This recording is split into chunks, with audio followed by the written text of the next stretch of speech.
Permítanme que haga una analogía entre los programas informáticos y las recetas de cocina. Hay muchos puntos en común entre un programa y una receta, con una lista de etapas que hay que seguir y reglas que determinan en qué momento se ha terminado o cómo dar marcha atrás, y al final se obtiene un cierto resultado. Si a usted le gusta cocinar, sin duda intercambia sus recetas con sus amigos, y tal vez tenga tendencia a modificarlas. Si ha modificado usted la receta, si el resultado le gusta y a sus amigos también, existe la posibilidad de que usted les pase la nueva versión de la receta. Y ahora imagine un mundo en el que no podrían cambiar su receta porque alguien ha decidido que es imposible modificarla.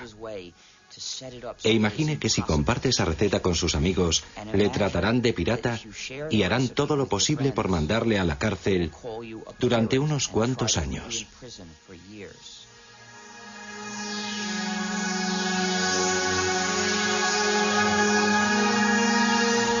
Código Linux.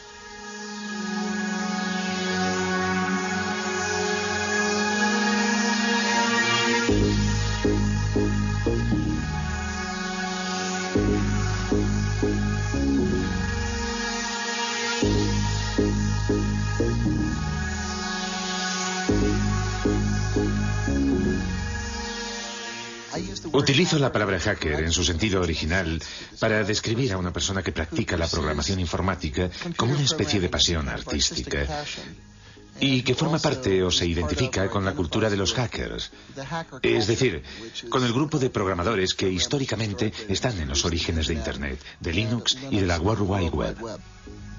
Hacker, qué palabra mágica. El rebelde de nuestra nueva era.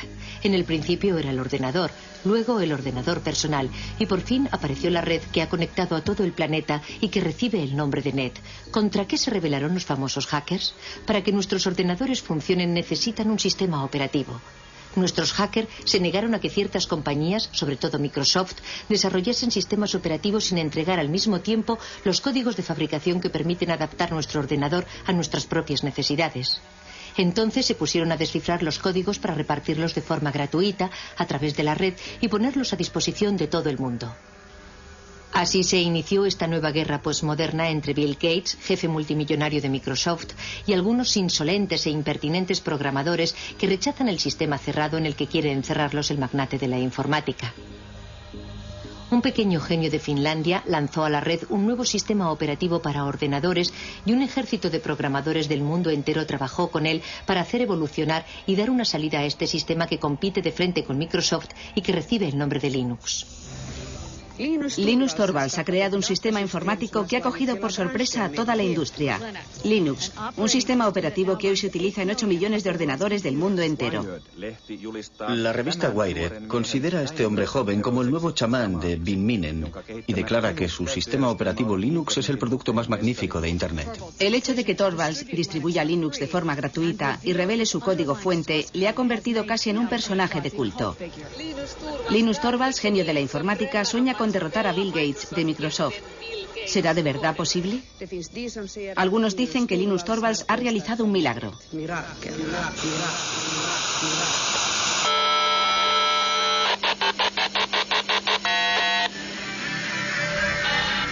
Todos estos programadores, como hormigas obreras unidos entre sí por la red, han hecho evolucionar la proposición de base de Linus Torvalds, adaptándola, modificándola, enriqueciéndola y creando así uno de los mejores sistemas operativos del mundo.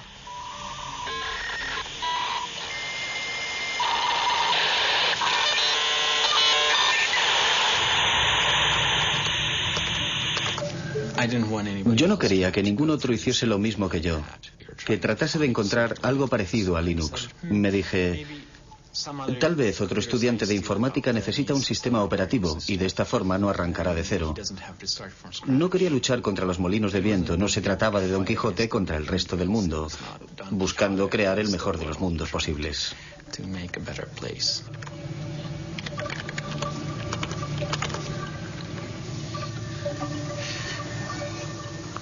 ¿Tienes hambre, Randy? Prefiero trabajar con la gente por el correo electrónico a hacerlo cara a cara. Cuando estás delante de una persona tiendes a entrar en todas las discusiones típicas de las reuniones y a perderte en detalles que sobre todo no deberían tener importancia. Cuando te comunicas por email en general te tomas un tiempo para reflexionar antes de enviar tu respuesta.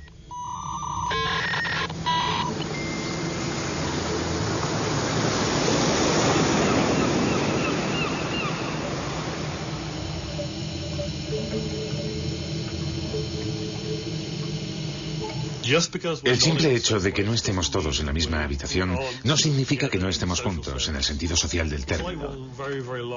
Es como si compartiéramos una oficina muy grande. Incluso nos peleamos y reñimos por Internet. Es un proyecto enorme. Que yo sepa, ningún otro proyecto de creación de software ha hecho trabajar jamás a tanta gente repartida por toda la superficie del globo, todos unidos y apasionados por el objetivo común de desarrollar un nuevo software. Lo más innovador de la comunidad Linux no es su código fuente, sino más bien toda la maquinaria social que se ha creado a su alrededor.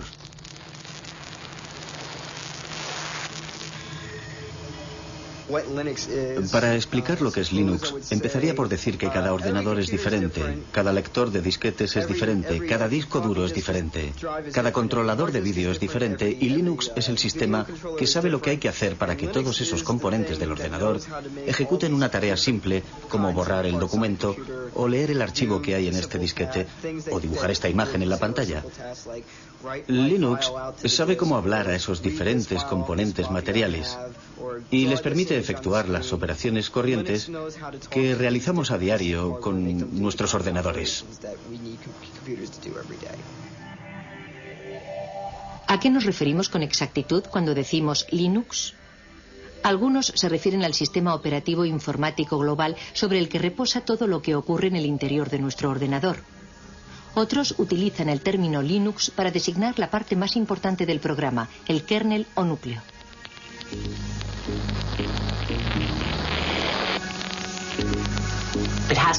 Hay que remontarse a la persona gracias a la que empezó todo, que utilizó Internet para crear una comunidad de individuos en la que todos tenían la sensación de que su contribución era válida. Y esa capacidad para fomentar la cooperación solo podía provenir de una persona educada en un país como Finlandia.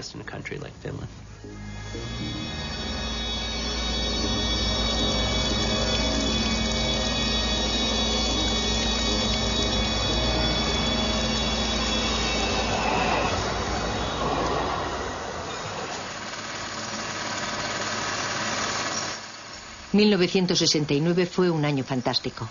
Los primeros pasos del hombre en la luna, el festival de Woodstock, el nacimiento de ARPANET, antepasado de Internet, los inicios de Unix, el sistema operativo de los grandes ordenadores, y el 28 de diciembre el nacimiento de Linus Torvalds.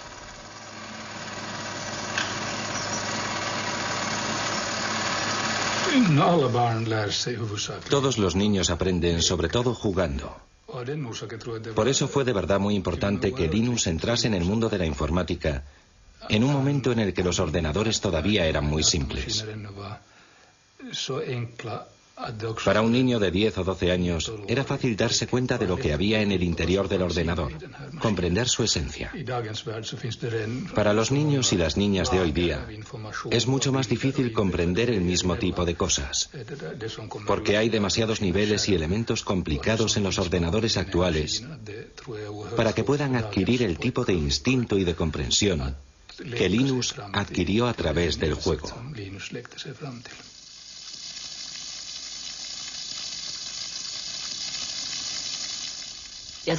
Fue como un flechazo inmediato, tanto para su padre como para Linus.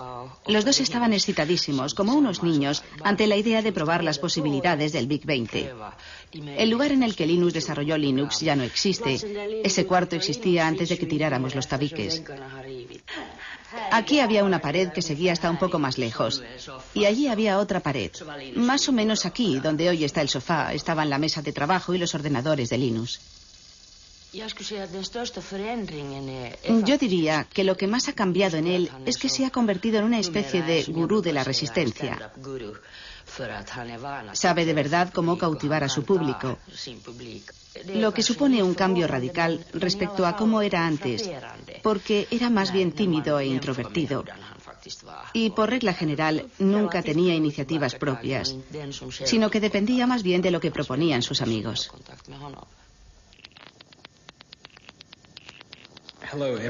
Hola a todos los que utilizan Minix. Estoy creando un sistema operativo gratuito.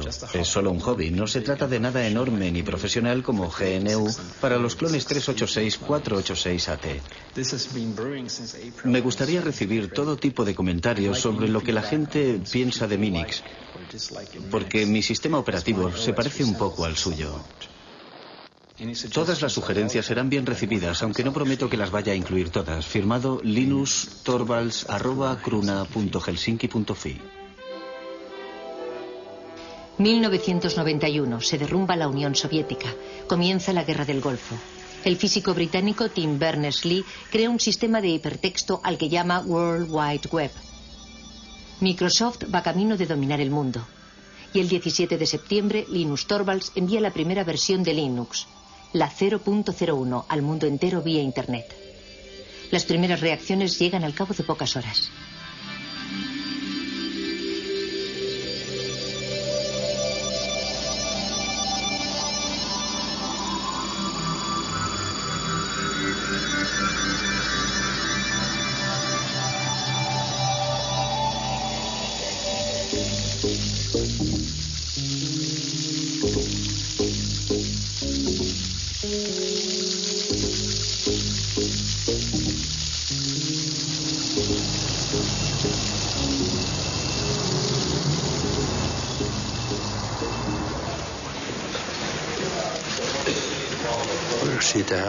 Empezamos a oír hablar de ese programa en la cafetería y decían que había empezado a ser distribuido por Internet. Luego oímos hablar del tal Linus y de la clase de hombre que era. Pero la verdad es que ya se había distinguido con anterioridad por la excelencia de sus resultados.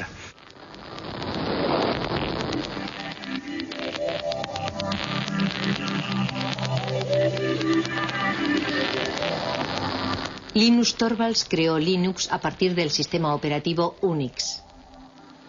Ken Thompson y Dennis Ritchie, de los laboratorios AT&T Bell, habían realizado la primera versión del sistema operativo de Unix en 1969. Unix era de libre acceso y se hizo muy popular en el medio universitario. Su filosofía se basaba en dos conceptos. En primer lugar, que todo es un archivo. Y en segundo lugar, que cuando creas un programa escribes cosas que cumplen una sola finalidad, pero que la cumplen bien.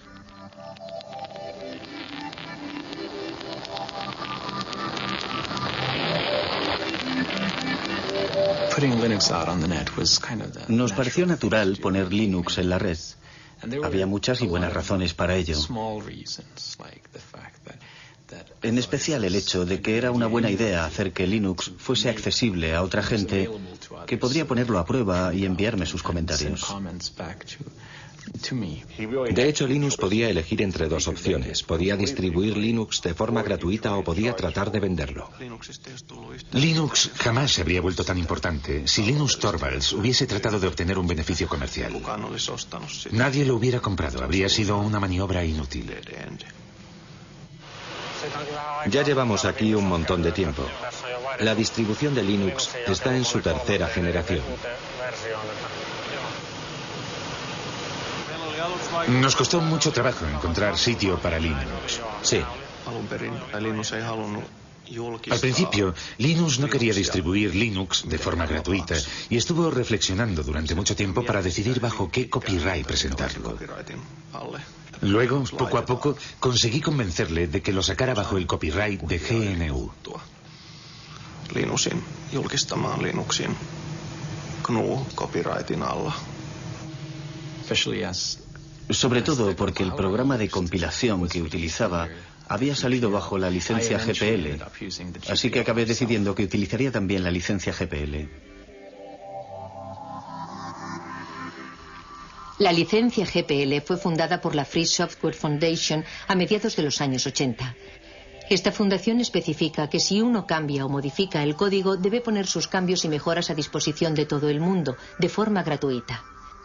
La licencia GPL tenía como objetivo impedir que alguien se apropiase del monopolio de una nueva tecnología importante.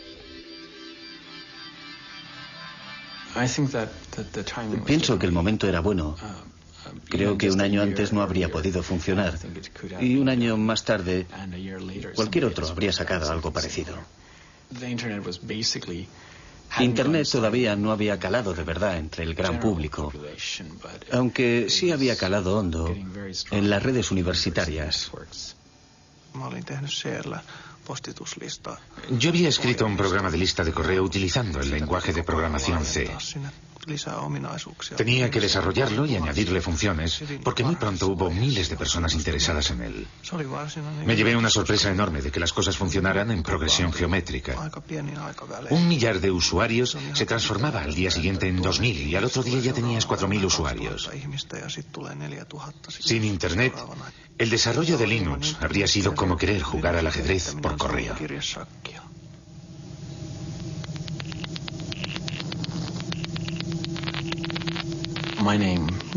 El primer nombre que elegí fue Freaks, para expresar a la vez la idea de free, libre y gratuito, y de freak, raro, diferente, sin olvidar la X final de Unix.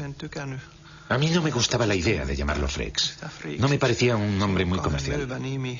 Ari Lemke, que sacó Linux en el sitio FTP, pensaba que era una mala idea y odiaba de verdad ese nombre.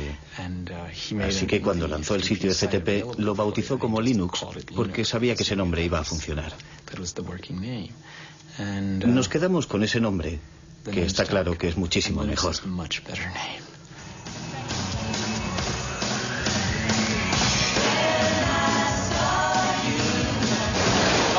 Vaya, hoy parece que tenemos un buen montón de geeks y nerds entre nosotros.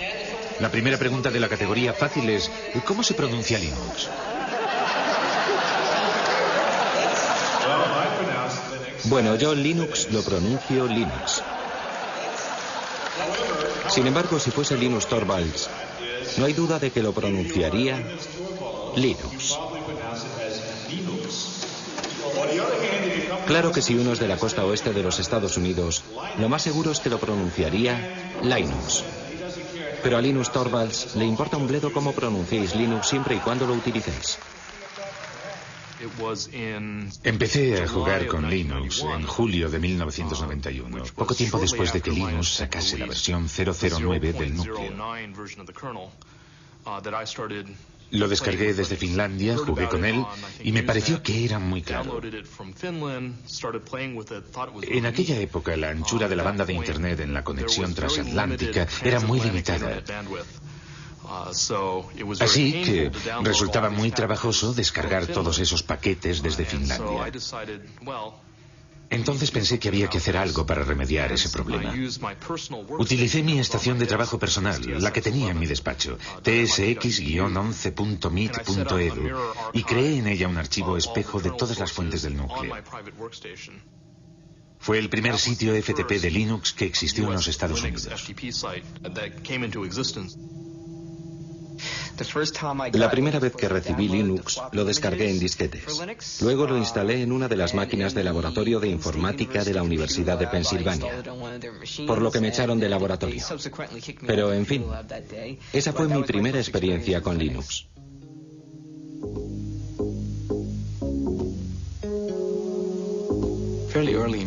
Bastante pronto, en 1992, cuando había 50 o 100 usuarios, me di cuenta de que ya no conocía a nadie. Ya no se trataba solo de mí y de algunos amigos, sino que éramos yo y alrededor de 200 personas más, que yo no tenía ni la menor idea de quiénes eran, dónde vivían ni lo que hacían con el sistema, y eso supuso un gran paso.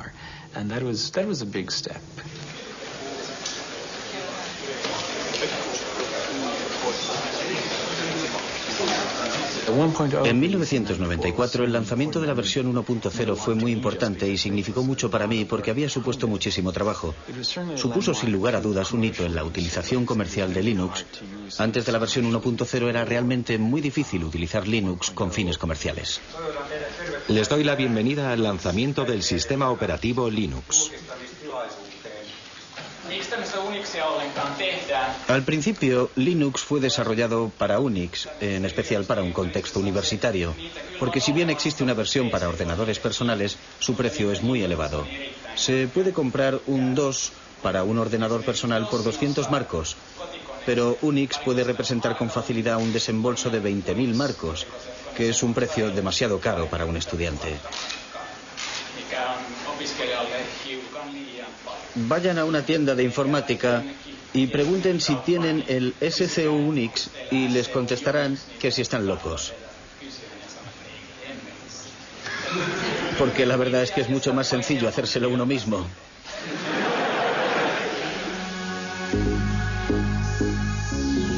El proceso de desarrollo de Linux es extraño. No se basa en ninguna jerarquía aparente. Todo el mundo puede dar sus sugerencias para cambiar el código. Pero hay una persona que dirige, que toma las grandes decisiones y que selecciona las mejores ideas. Linus, el dictador benévolo.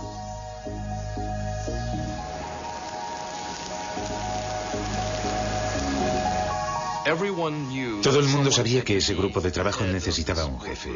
Y Linus era el líder ideal, porque fue quien creó el núcleo de Linux y porque tiene grandes cualidades para el liderazgo.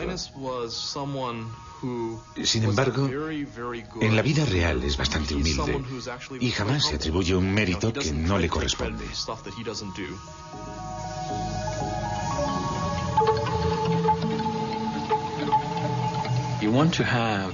Yo quería que cientos, miles de personas trabajaran en el núcleo al mismo tiempo, pero no quería que se pelearan y se pisaran los unos a los otros, porque en ese caso pierdes mucho tiempo resolviendo los conflictos y te ves metido todo el rato en discusiones acaloradas.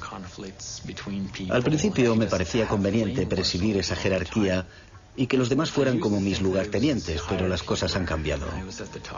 Ahora se trata más bien de una web of trust, de una red de confianzas en la que yo tengo personas en las que confío, que a su vez confían en otras personas.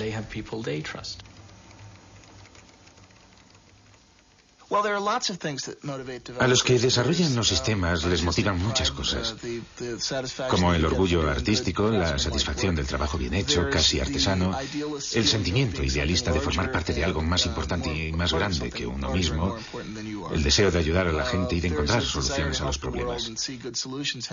Y a falta de remuneración, en la mayor parte de los casos esa gente busca sobre todo forjarse una cierta reputación entre sus colegas. Uno de los puntos fuertes del desarrollo de Linux es que casi todos los creadores de software pueden ser contactados directamente por correo electrónico.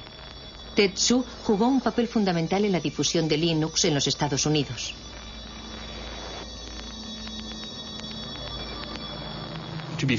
Para ser sincero, es muy fácil decir, si nosotros tomáramos las decisiones, no haríamos esas cosas, pero no recibiríamos todos esos emails diciendo, por favor, quisiera esa nueva función. De modo que no sé lo que haría si de verdad estuviese a cargo de todo. Dave Miller estudia los cambios que los programadores desean aportar al kernel, al núcleo del sistema. Actúa como intermediario entre los programadores del mundo entero y el rey Linus.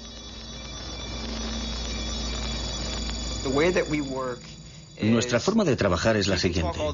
Puedes hablar durante todo el día de una gran idea o de una solución genial, pero tienes que proponernos algo. Enséñame algo concreto, envíame un fragmento de código, algo tangible, que yo mismo pueda probar para hacerme una idea de qué se trata, en vez de pasarte el día entero hablando del asunto de forma abstracta. Alan Cox, un hacker renacentista, es el colaborador más cercano de Linus, su mano derecha.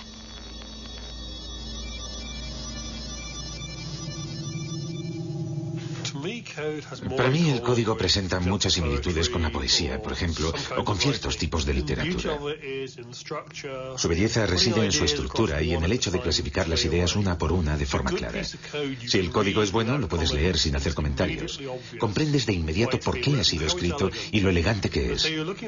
Buscarás un código que sea a la vez elegante y claro, pero que no se base en trucos de la programación, que no dé por hecho una hipótesis que en el futuro podría demostrarse que es falsa. Porque lo último que te interesa es tener demasiado código en el núcleo final. En el núcleo de Linux, en general, el código no necesita demasiado esfuerzo para funcionar porque nuestro objetivo no es programar y reprogramar por siempre jamás. Después de haber dirigido el proyecto Linux durante 5 años en Finlandia, en Helsinki, Linus fue reclutado por Silicon Valley, en California. Él deseaba descubrir el otro mundo, el del comercio y la industria. Quería salir del mundo universitario.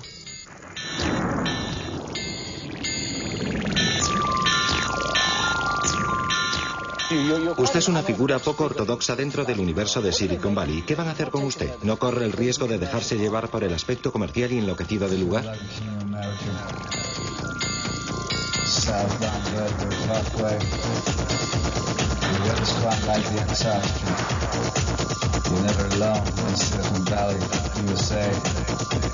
Seems I was the chosen prodigy, riding for the suns like Shakespeare.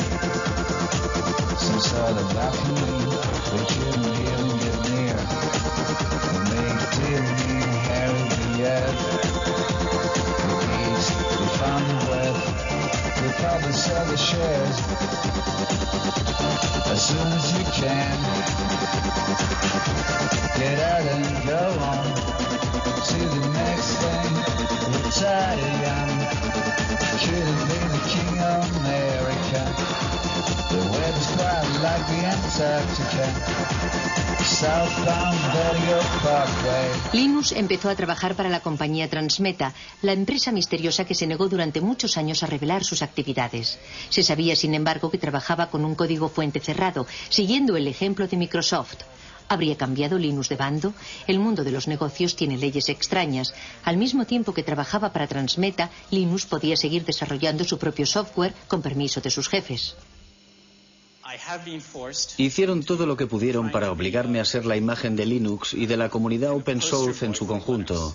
A pesar de que no había sido yo el que había tenido la idea de open source.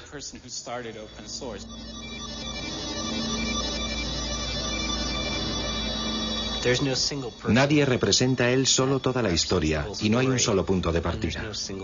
Es como el bambú, que no se sabe dónde empieza y dónde termina. En mi opinión, este movimiento no tiene nada de nuevo. Anda flotando por ahí desde hace bastante tiempo. Recuerden la actitud general que teníamos en los años 70 respecto a Unix. Aunque técnicamente no se trataba de un código fuente abierto y no era gratuito. Necesitábamos a toda costa obtener la licencia de AT&T, pero en aquella época no suponía un problema porque por regla general se podían compartir las cosas de forma gratuita y libre. Cuando utilizas un programa, por regla general utiliza su forma ejecutable, es decir, una serie de ceros y de unos. Nadie es capaz de encontrar un sentido a esas cifras, solo el ordenador las comprende. Para eso es para lo que sirven los ordenadores. Esas cifras son la forma del programa que puede comprender el ordenador. Pero para los seres humanos resulta muy difícil saber lo que significan. Cuando desarrollamos un software, lo programamos bajo la forma de código fuente. El código fuente es una especie de álgebra. Es la forma de entenderlo si eres programador.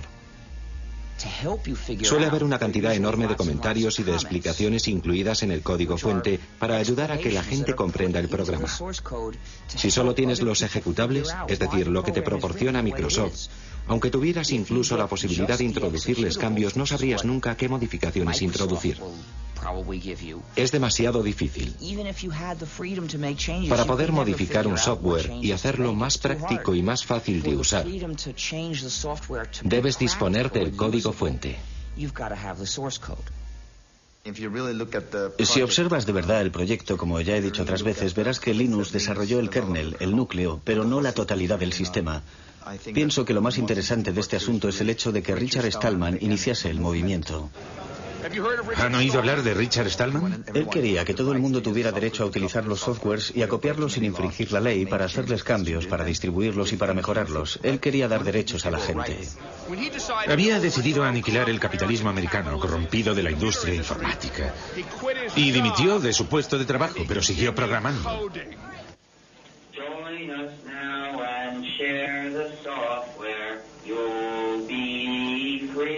Hackers, you'll be free. Join us now and share the software. You'll be free. Hackers, you'll be free.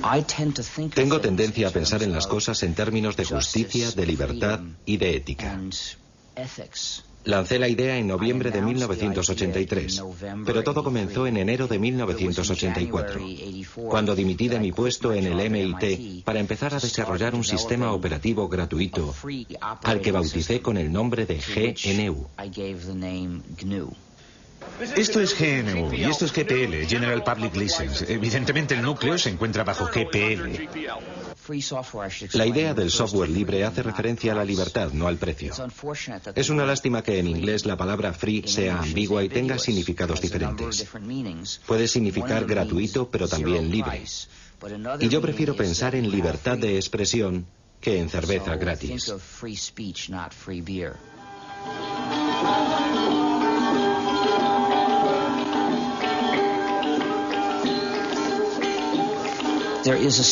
Existe una similitud entre el folclore, cuando un poema o una canción se redefine o cambia de forma de un cantante a otro, y la forma en que puede mejorar el software libre.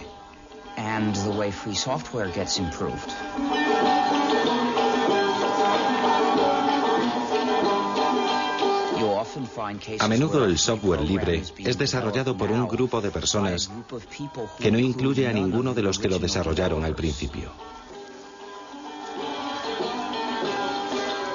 En 1991 casi habíamos terminado el sistema GNU. Nuestro objetivo consistía en crear un sistema operativo como Unix, pero completamente gratuito. Ese sistema operativo completo necesitaba muchos componentes diferentes. En 1991 los teníamos casi todos. Habíamos creado la mayor parte de ellos y habíamos encontrado otros, creados por otros programadores para sus propios fines, pero que nos servían. Así que los integramos en el sistema GNU. Todavía nos faltaba un componente importante, el componente que llamamos kernel o núcleo. De modo que nos vino muy bien cuando Linus Torvalds creó su núcleo.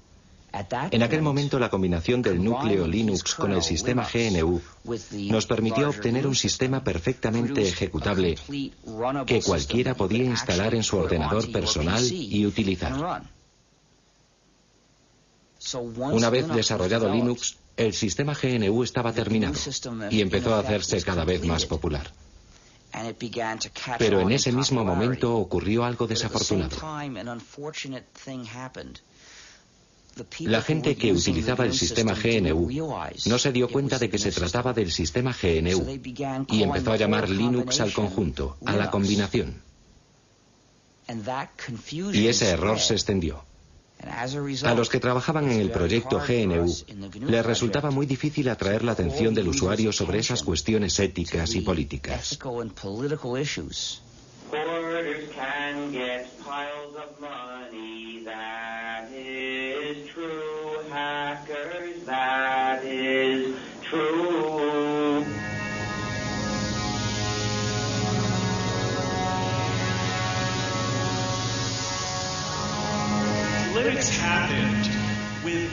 Linux nació sin la ayuda de ricos inversores, incluso a pesar de esa ayuda. ¿Cómo hacer para conservar la magia si se invierte tanto dinero en Linux? Cuando Linux se empezó a comercializar, la gente dijo, no queremos guardar nuestro pequeño proyecto para nosotros solos, y nadie debe ganar dinero con él. Me parece muy bien, pero en el mundo real la gente utiliza las cosas para ganar dinero. Los Estados Unidos son una sociedad capitalista. Europa es una sociedad capitalista. Para que las empresas puedan empezar a utilizar Linux, necesitan tratar con alguien que sea capaz de proporcionarles la ayuda que esperan, que les venda el material, ese tipo de cosas. Y la gente que vende el material y la ayuda va a ganar dinero.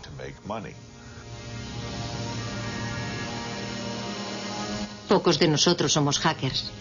En realidad, son muy pocos los que harán el esfuerzo de descargar su propia versión de Linux en Internet. Todavía son menos los que se dedicarán a tratar de mejorar el código mismo. Aunque Linux sea difícil de utilizar, los clientes han sabido apreciar su gran fiabilidad y la accesibilidad de su código fuente. Para las empresas visionarias se trataba de una oportunidad que no se podía pasar por alto.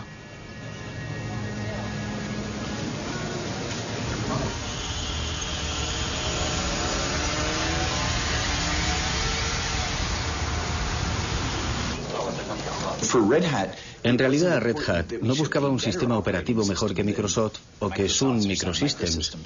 Lo que más nos interesaba era poder contar con un sistema operativo capaz de resolver los problemas que nuestros clientes no podían arreglar con un software tradicional. Nos dimos cuenta de lo que estábamos haciendo. Desarrollábamos una tecnología y luego entregábamos el código al público. ¿Cómo entonces íbamos a ganar dinero? Por supuesto, cuando fuimos a California, a Silicon Valley, todo el mundo nos dijo: "Y si reveláis los códigos, jamás podréis ganar dinero en el negocio del software". Cuando regresamos, hablamos con nuestros clientes y nos dimos cuenta de que lo único que los mantenía fieles a nosotros era precisamente el hecho de que nosotros revelábamos los códigos y que por primera vez podían controlar la tecnología que utilizaban. El verdadero valor de todos los productos de software reside en la hotline o línea caliente, es decir, en la relación de ayuda permanente que existe entre el vendedor y el usuario. Y eso es lo que proporciona al software las características de la industria de los servicios y no las de la industria de la producción. Linux funciona de maravilla en el campo de los servidores de aplicaciones de Internet, pero como no es fácil de utilizar por los particulares, solo posee una pequeña participación en el mercado de la informática. El proyecto Genome, con su interfaz gráfica, trata de rellenar ese hueco, pero resulta que los hackers son elitistas y siguen siendo fieles a Linux.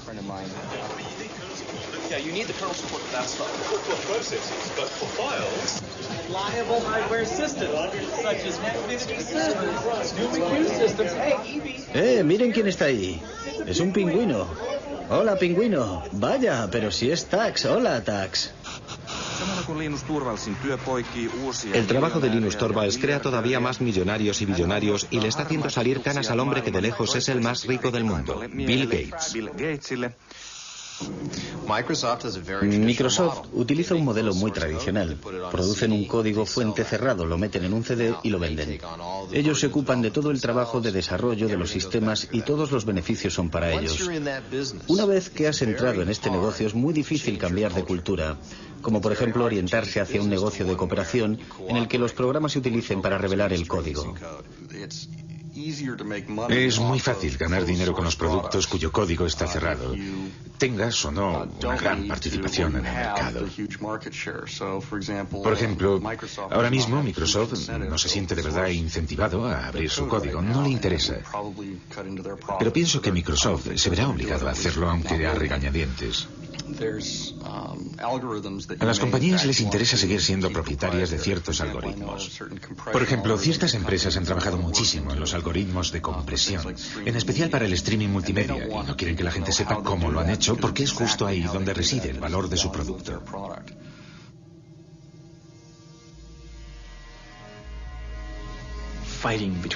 La famosa lucha entre Linus, líder de Linux, y Bill Gates, líder de Microsoft, empieza a tomar un cariz realmente personal.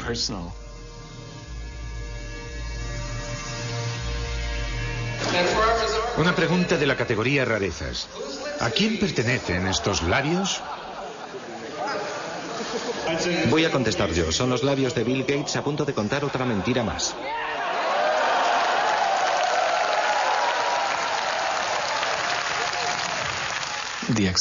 La aceptación de Linux se ha visto muy favorecida por el hecho de que la gente sabía de su existencia por la prensa.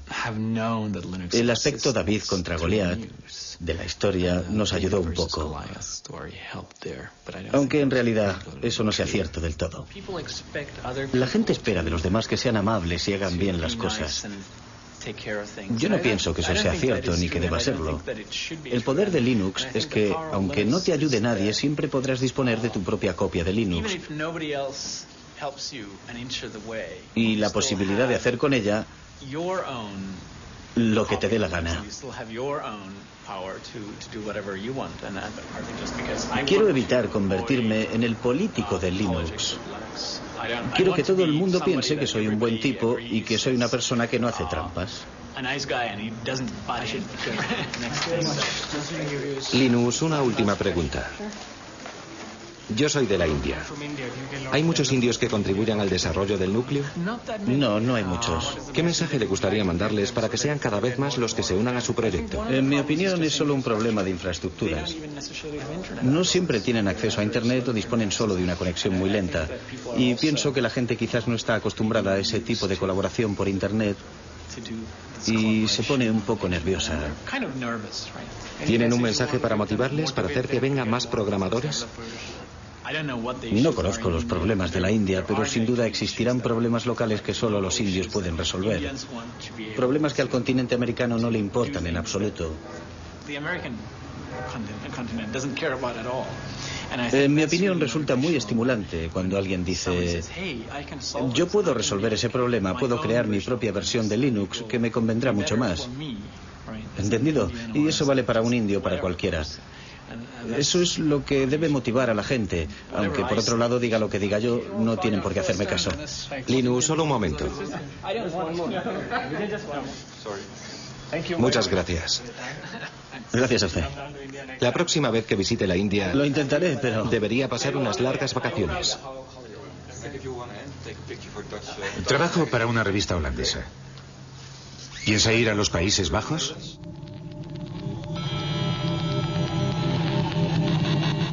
El verdadero valor de Linux puede ser otro que el de anular a Microsoft. Linux fue concebido para funcionar con ordenadores baratos y para resolver problemas corrientes. Si uno no tiene bastante dinero, representa una verdadera alternativa totalmente gratuita. El proyecto Linux empezó en Europa y en los Estados Unidos, pero hoy día el software libre permite encontrar siempre nuevos programadores, procedentes incluso de países en los que la informática está dando todavía sus primeros pasos.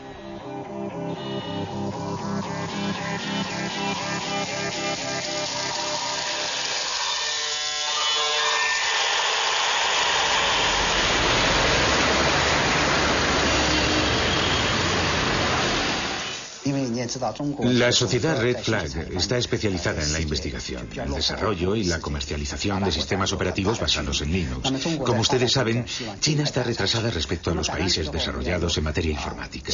La diferencia es muy grande y estamos tratando de salvarla lo más deprisa posible. Mientras tanto, debemos recurrir a la experiencia de muchos otros países. Damos una gran importancia al sistema operativo.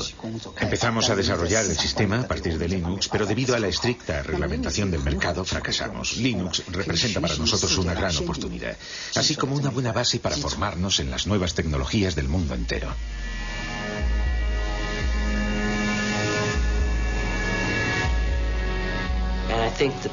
Es la mayor transferencia de riqueza que se haya visto jamás entre lo que llamamos el norte industrializado, Europa y Estados Unidos, y el tercer mundo.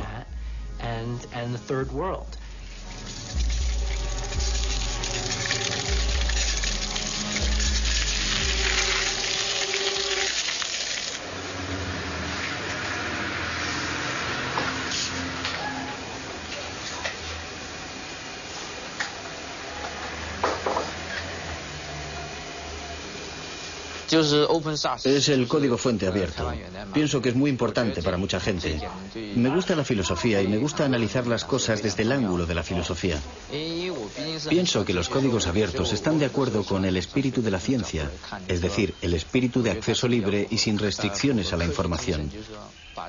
Nada debería estar oculto. Esa es mi primera impresión respecto a Linux.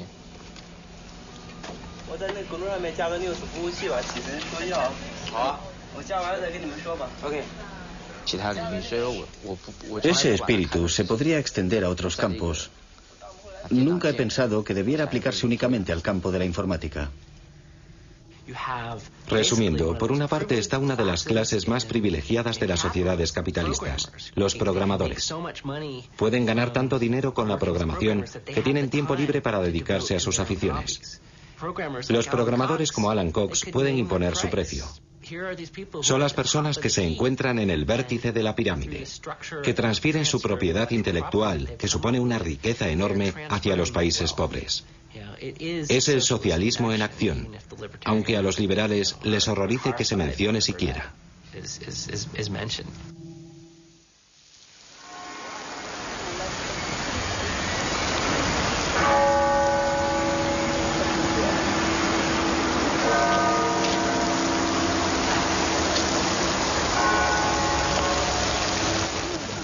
Los proyectos open source han sido comparados al desarrollo de la ciencia.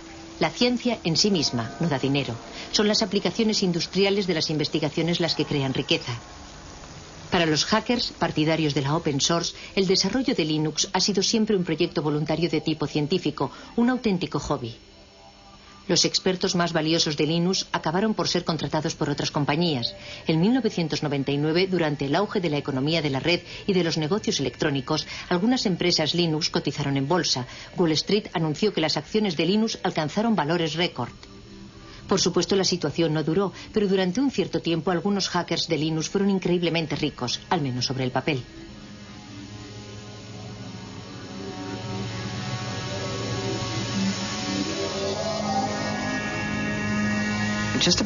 Antes de esa locura bursátil, todos los que participaban en el desarrollo del núcleo y ganaban dinero con Linux permanecieron bastante fieles a sus valores al aceptar esos puestos en nuevas empresas.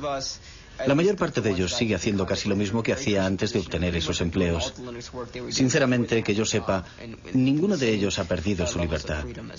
Sigo leyendo a diario sugerencias para hacer modificaciones, igual que siempre, y se las paso a Linux, igual que hacía antes de que cotizáramos en bolsa.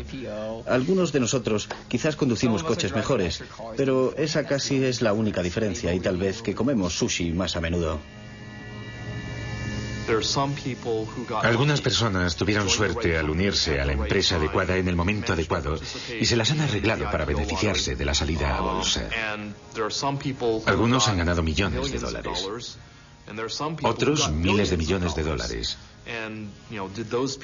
¿Acaso la contribución de esas personas fue más importante que la de las otras? En algunos casos invirtieron las sumas necesarias en el buen momento, pero yo pienso que se trata de un problema más general que no concierne más que a la comunidad open source, y no creo que exista una respuesta satisfactoria a esa pregunta. Una de las cosas que me gusta de Silicon Valley es su gran dinamismo. Aquí todo es posible, incluso eso de la carrera por el dinero, que parece un poco de mal gusto, sobre todo si eres europeo, es un factor de motivación muy bueno, un buen medio para llevar los proyectos hasta el final.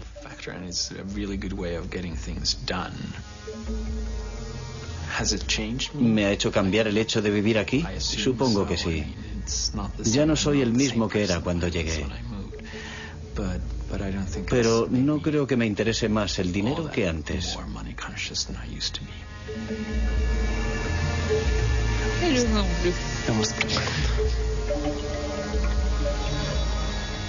El 11 de septiembre de 2001 trastornó nuestro mundo. Los atentados suicidas de Nueva York asestaron un golpe terrible a la economía, lo mismo que al mundo de la informática. ¿Qué quedará del fenómeno Linux?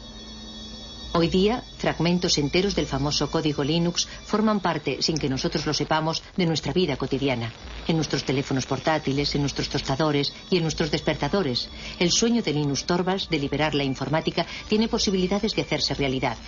Y en cuanto a los grandes ideales, tal vez una de las grandes ocasiones perdidas de nuestra época sería el hecho de que el software libre no liberase nada más que un código.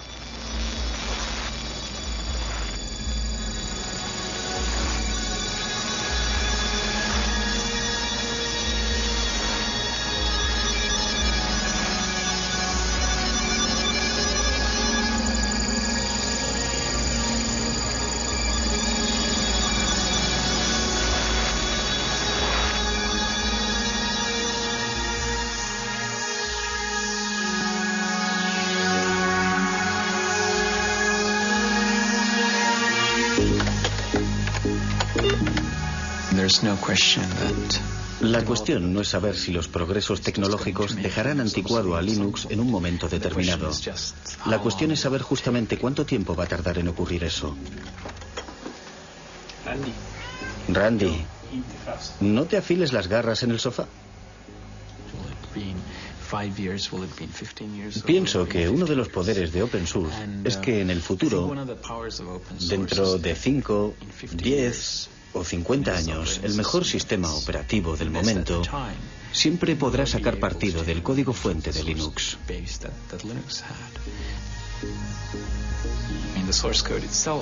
En cierta medida, el código fuente es la memoria de Linux y la gente siempre lo podrá usar como una especie de referencia. Pero hay otra cosa. También existen problemas intangibles relativos al motivo de que se hicieran las cosas de una manera determinada. Yo pienso que esas cuestiones están en el aire, conmigo o sin mí.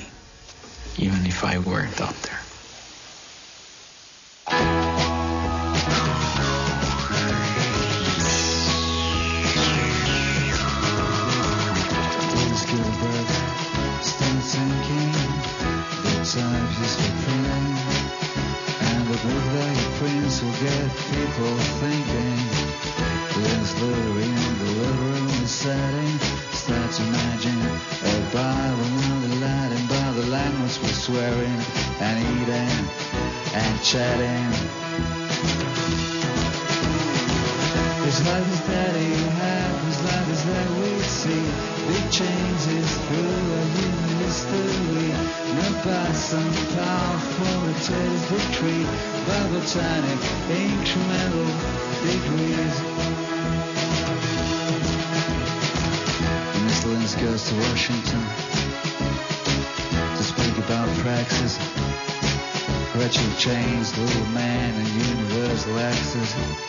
Linus against Goliath with nothing else to fill, but sling a little stone in the face of Big Bill. But Linus Jefferson's give the strings that lose, and it changed.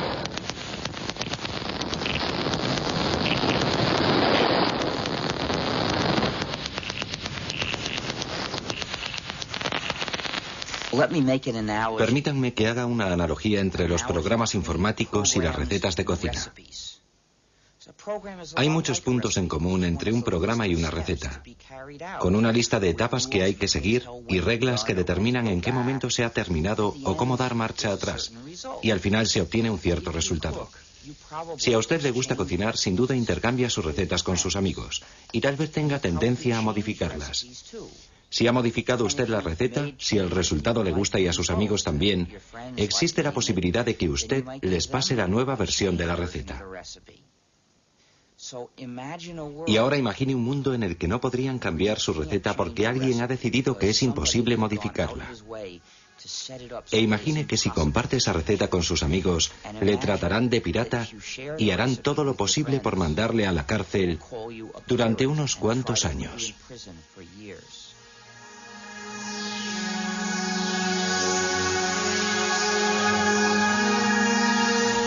Código Linux.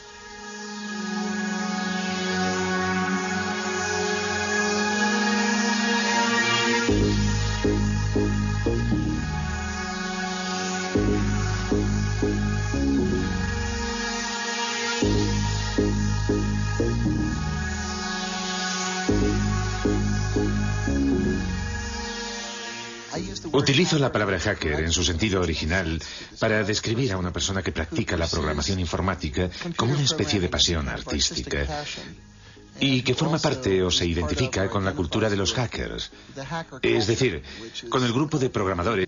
Que yo sepa, ningún otro proyecto de creación de software ha hecho trabajar jamás a tanta gente repartida por toda la superficie del globo, todos unidos y apasionados por el objetivo común de desarrollar un nuevo software.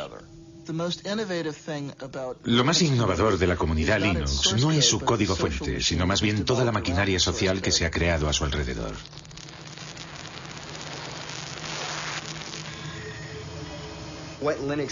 Para explicar lo que es Linux, empezaría por decir que cada ordenador es diferente, cada lector de disquetes es diferente, cada disco duro es diferente, cada controlador de vídeo es diferente y Linux es el sistema que sabe lo que hay que hacer para que todos esos componentes del ordenador ejecuten una tarea simple como borrar el documento o leer el archivo que hay en este disquete o dibujar esta imagen en la pantalla.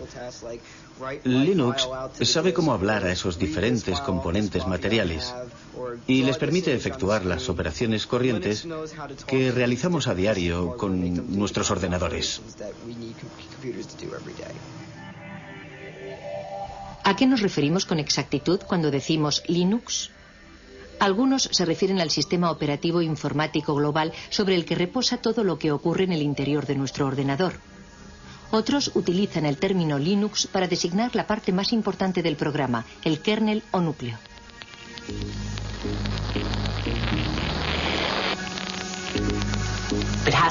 Hay que remontarse a la persona gracias a la que empezó todo, que utilizó Internet para crear una comunidad de individuos en la que todos tenían la sensación de que su contribución era válida.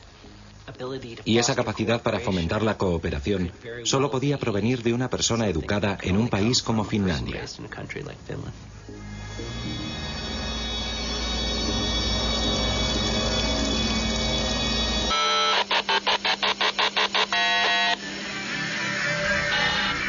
Todos estos programadores, como hormigas obreras unidos entre sí por la red, han hecho evolucionar la proposición de base de Linus Torvalds, adaptándola, modificándola, enriqueciéndola y creando así uno de los mejores sistemas operativos del mundo.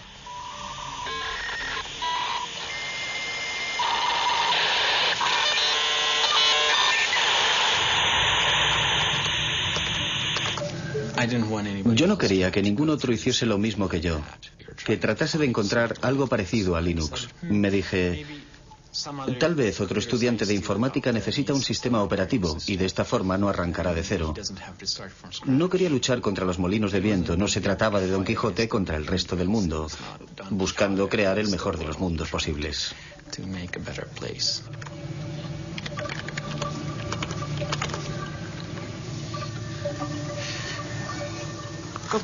¿Tienes hambre, Randy? Prefiero trabajar con la gente por el correo electrónico a hacerlo cara a cara. Cuando estás delante de una persona tiendes a entrar en todas las discusiones típicas de las reuniones y a perderte en detalles que sobre todo no deberían tener importancia. Cuando te comunicas por email en general te tomas un tiempo para reflexionar antes de enviar tu respuesta.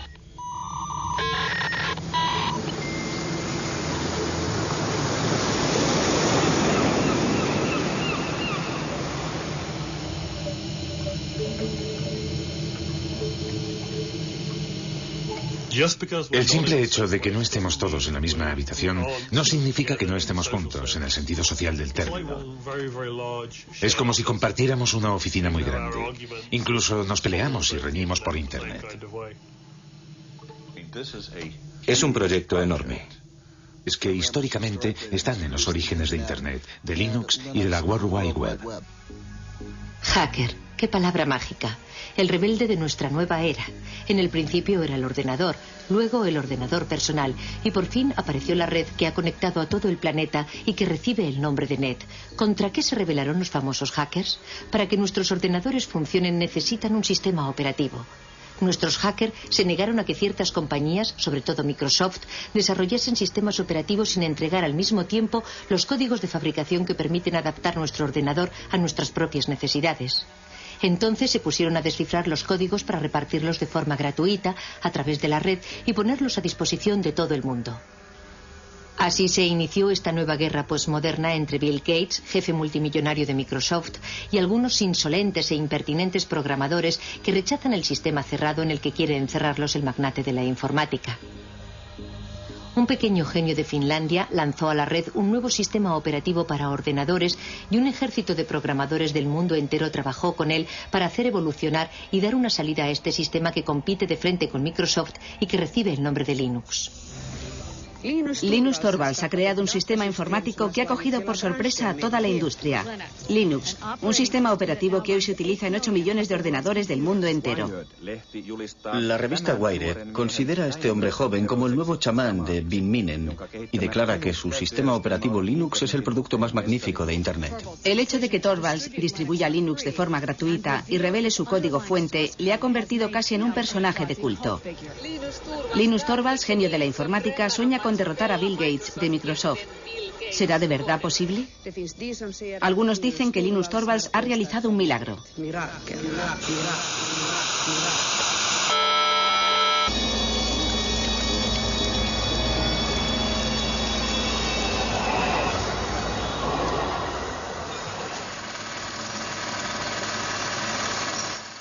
...1969 fue un año fantástico. Los primeros pasos del hombre en la luna. El festival de Woodstock. El nacimiento de ARPANET, antepasado de Internet. Los inicios de Unix, el sistema operativo de los grandes ordenadores. Y el 28 de diciembre, el nacimiento de Linus Torvalds.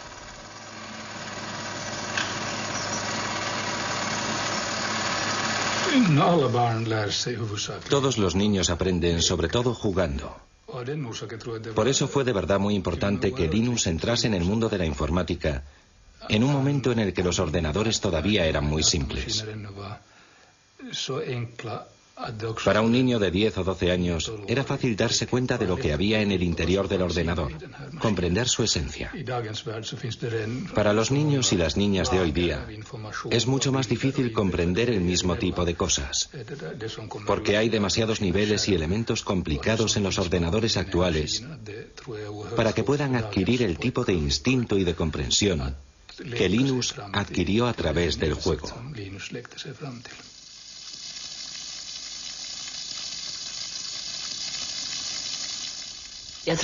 Fue como un flechazo inmediato, tanto para su padre como para Linus.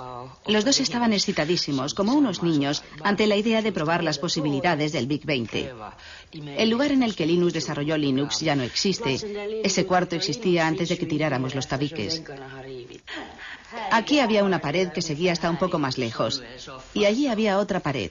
Más o menos aquí, donde hoy está el sofá, estaban la mesa de trabajo y los ordenadores de Linus.